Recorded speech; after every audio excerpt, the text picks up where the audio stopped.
안녕하세요. 오늘 여러분과 함께 정말 흥미로운 주제 속으로 깊이 한번 들어가 볼까 합니다. 네, 어떤 이야기인가요? 이게 AI 기술하고요. 또 과거의 위대한 예술 작품, 그리고 창작자의 유산, 이 세 가지 키워드가 좀 얽힌 이야기인데요. 키워드만 들어봐도 벌써 흥미진진한데요? 그렇죠.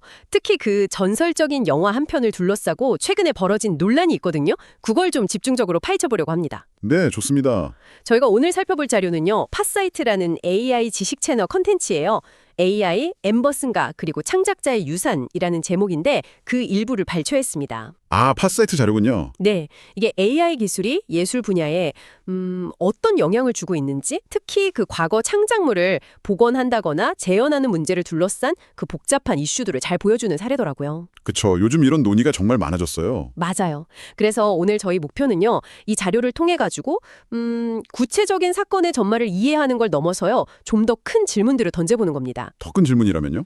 그러니까 아마존 지원을 받는다는 그 AI 스타트업 페이블이라고 있잖아요. 네, 들어봤습니다. 이 회사가 오슨 웰스 감독의 영화 위대한 엠버슨가 그 잃어버린 부분을 AI로 복원하겠다고 나선 배경이 뭔지. 그 논란의 프로젝트군요. 네. 그리고 이게 왜 이렇게 큰 논란을 낳고 있는지, 또 궁극적으로 이 사건이 AI 시대의 창작이나 유산 문제에 대해서 우리에게 뭘 시사하는지 이걸 함께 탐구해보자는 거죠. 네, 아주 중요한 지점들을 짚어주셨네요. 영화 역사상 가장 유명한 잃어버린 걸작 중 하나잖아요, 이게. 맞습니다. 거기에 최첨단 AI 기술이 만났다고 하니까 이게 시작부터 뭔가 좀 예사롭지 않죠.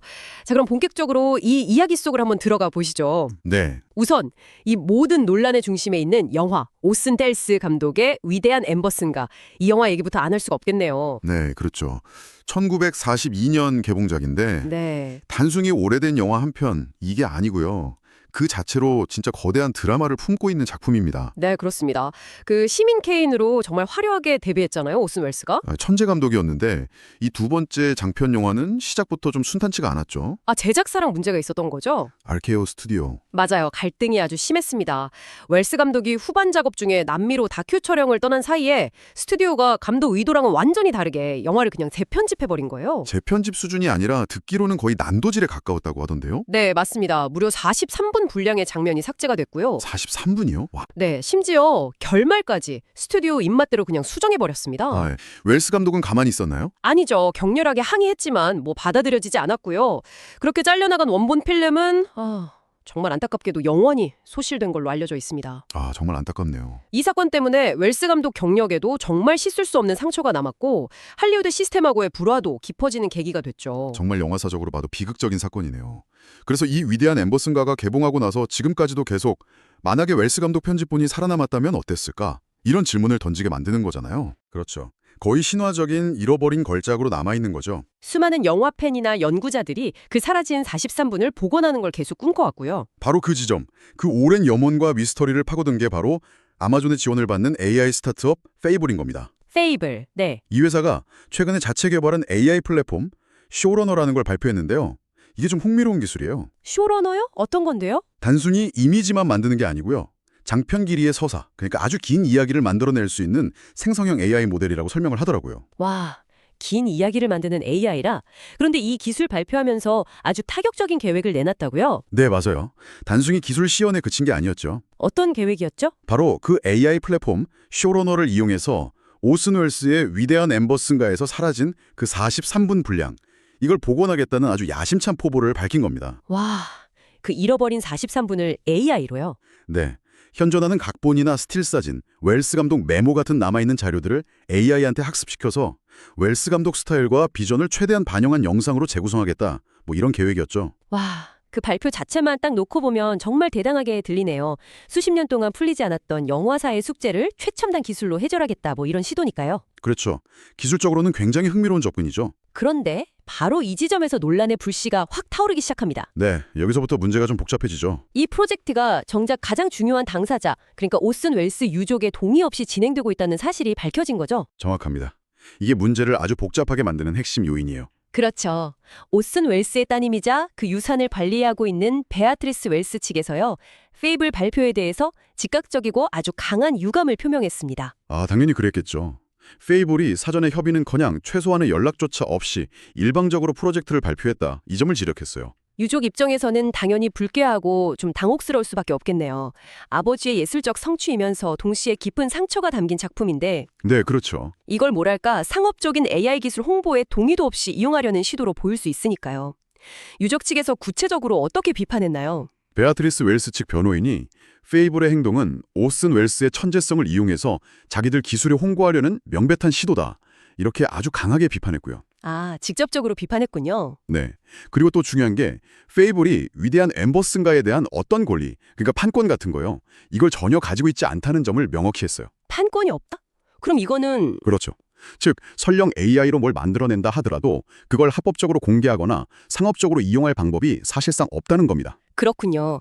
아니 그럼 기술적으로 복원이 가능하냐 이걸 떠나서 법적으로나 윤리적으로 정당성 자체가 확보가 안 된 상태라는 거네요. 바로 그겁니다.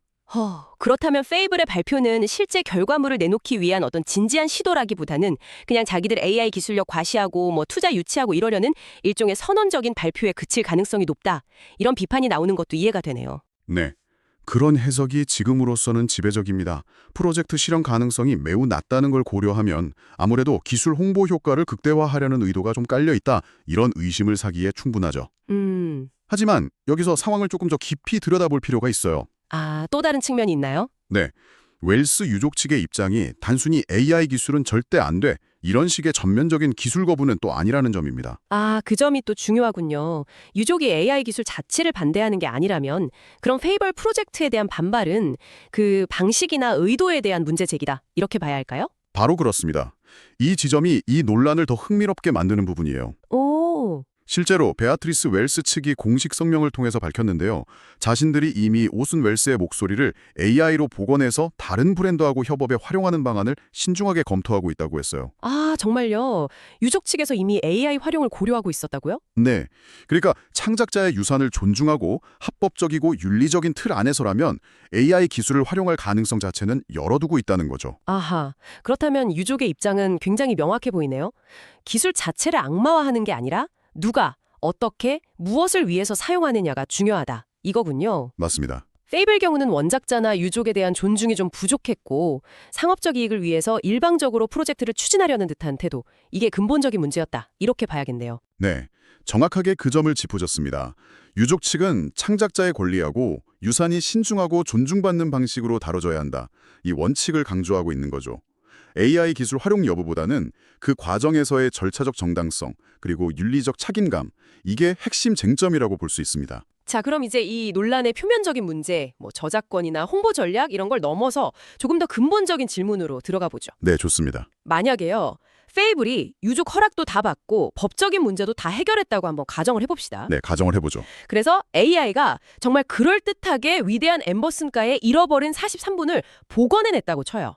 그렇다면 그 결과물은 과연 오슨 웰스의 영화라고 할 수 있을까요? 아, 바로 그 지점이 이 논쟁의 가장 철학적인 핵심입니다. 철학적인 핵심이요. 네, 기술이 아무리 발전해서 오슨 웰스의 스타일, 촬영 기법, 편집 리듬까지 완벽하게 모방한다고 하더라도요. 그건 결코 웰스 감독 본인이 창조했던 원본이 될 수는 없다는 사실입니다. 아무리 비슷해도 결국 진짜는 아니다. 이런 말씀이시죠. 그렇습니다. AI가 생성하는 결과물은 본질적으로 데이터에 기반한 추정이고 재구성이에요. 아, 추정과 재구성. 네, 남아있는 자료들을 바탕으로 가장 그럴듯한 결과물을 만들어내는 거죠. 하지만 그건 오슨 웰스라는 한 예술가의 머릿속에 있던 그 창의적인 비전이나 촬영 현장에서의 즉흥적인 판단, 편집 과정에서의 미묘한 선택들, 이런 것과는 근본적으로 달라요. 그렇죠. 그건 AI가 알 수 없는 거니까요. 네, AI가 만들어낸 건 결국 웰스 작품에 대한 정교한 재해석이거나 아니면 매우 유사한 유사품일 뿐이지 잃어버린 원본 그 자체를 대체할 수는 없다는 겁니다. 듣고 보니 정말 그렇네요. 우리가 위대한 엠버슨가의 잃어버린 부분을 보고 싶어하는 이유가 단순히 뭐 이야기가 어떻게 흘러갔는지 궁금해서만이 아니라 그렇죠. 올슨 웰스라는 거장의 손길이 다른 바로 그 원본 필름, 그 예술적 실체를 직접 확인하고 싶기 때문일 텐데요. 맞습니다. AI가 아무리 잘 만들어도 그 갈증을 완전히 해소해주지는 못할 것 같다는 생각이 드네요. 중요한 지적입니다. 관객이나 연구자들이 수십 년간 갈망해온 것은 역사 속으로 사라진 바로 그 물리적 실체, 즉 웰스 감독의 숨결이 담긴 원본 필름이거든요. 네, 바로 그 필름이죠. 기술적으로 아무리 완벽하게 복원된 디지털 영상이라 할지라도 그게 주는 감동이나 역사적 가치는 원본과는 다를 수밖에 없죠. 어쩌면 페이블의 시도는 이런 관객의 근본적인 욕망과는 좀 다른 차원의 접근일 수도 있어요. 기술적 성취를 보여주는 데 더 초점이 맞춰져 있을 수 있다는 거죠. 이 위대한 엠버슨가 사례가 단순히 한 편의 오래된 영화에 국한된 얘기가 아니라는 점이 점점 더 명확해지는 것 같습니다. 네, 그렇죠. AI 기술이 발전하면서 예술, 문화, 역사, 우리 사회 거의 모든 영역에서 비슷한 질문들이 지금 제기되고 있잖아요. 맞습니다. 이 사건은 정말 빙산의 일각일 뿐이에요. AI 시대를 맞아서 우리가 과거의 창작 유산을 어떻게 다루고 어디까지 재현하는 것이 기술적으로 가능하며 또 윤리적으로 허용될 수 있는지 이런 훨씬 더 큰 담론의 시작점이 있다고 볼 수 있습니다. 기술적으로 할 수 있다는 거랑 그렇게 해도 되는가? 또 그게 과연 의미 있는 일인가? 이게 다 다른 질문이라는 거군요. 네, 전혀 별개의 질문이죠. 예를 들면 이미 세상을 떠난 유명 화가의 화풍을 AI가 학습해서 새로운 그림을 그리게 한다거나 로 복원해서 광고나 영화에 출연시키는 시도들 실제로 이루어지고 있고 그때마다 비슷한 논쟁이 벌어지고 있잖아요. 맞아요. 끊임없이 논쟁이 되죠. 어디까지가 오마주나 창의적인 계승이고 어디부터가 원작자에 대한 모독이나 권리 침해가 될 수 있는지 그 경계가 굉장히 모호해요. 특히 원작자의 의도를 직접 확인할 수 없거나 유족 간의 의견이 갈리거나 혹은 유산 관리 체계가 명확하지 않으면 문제가 더 복잡해지죠. 그렇죠. 기술은 계속 발전해서 과거에는 상상도 못했던 방식으로 과거를 재현하거나 변형할 가능성을 열어주고 있는데 우리의 법적, 윤리적 논의는 그 속도를 좀 따라가지 못하고 있는 측면도 있고요. 그렇다면 앞으로 AI 기술과 예술 창작의 경계 그리고 창작자의 권리에 대한 사회적 논의는 더욱 심화될 수밖에 없겠군요. 네, 불가피한 과정이라고 봅니다. 단순히 기술 개발자나 예술계뿐만 아니라 사회 전체가 함께 고민해야 할 문제 같아요. 맞습니다.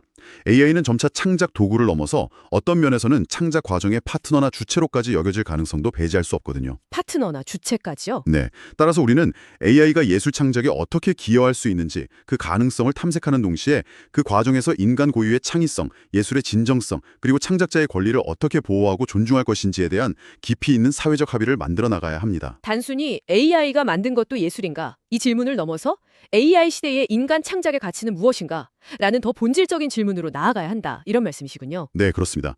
기술 발전의 윤리적, 철학적 함의를 계속해서 성찰해야 할 필요가 있겠습니다. 네. AI가 형성한 결과물이 어떤 미적 가치나 의미를 지닐 수 있는지, 그것이 인간의 창작물과는 어떻게 구별되고 또 어떤 관계를 맺어야 하는지 이걸 끊임없이 질문하고 토론해야 합니다.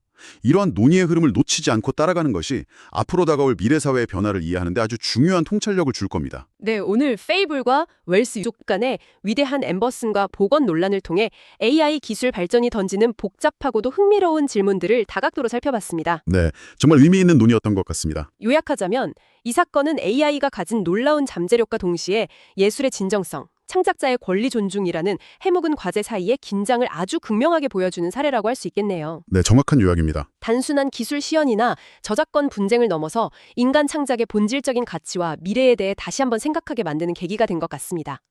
결국 이 모든 논의가 우리에게 던지는 가장 큰 화두는 무엇일까요? 이 논의는 과거 유산의 보존과 재현 문제를 넘어서요. 창작 자체의 미래를 어떻게 만들어갈 것인가에 대한 질문으로 확장됩니다. 창작의 미래요? 네, 그래서 마지막으로 여러분께 이런 질문을 한번 던져보고 싶습니다. 저희가 살펴본 자료에서 직접적으로 다루지는 않았지만 이 논의를 바탕으로 충분히 확장해 볼 수 있는 생각거리인데요. 네, 어떤 질문인가요? 과연 AI는 과거의 유산을 단순히 복제하거나 재현하는 도구에 머무를까요? 아니면 미래에는 인간 창작자와 함께 새로운 이야기를 만들어가는 창의적인 협력자, 콜라보레이터가 될 수도 있을까요?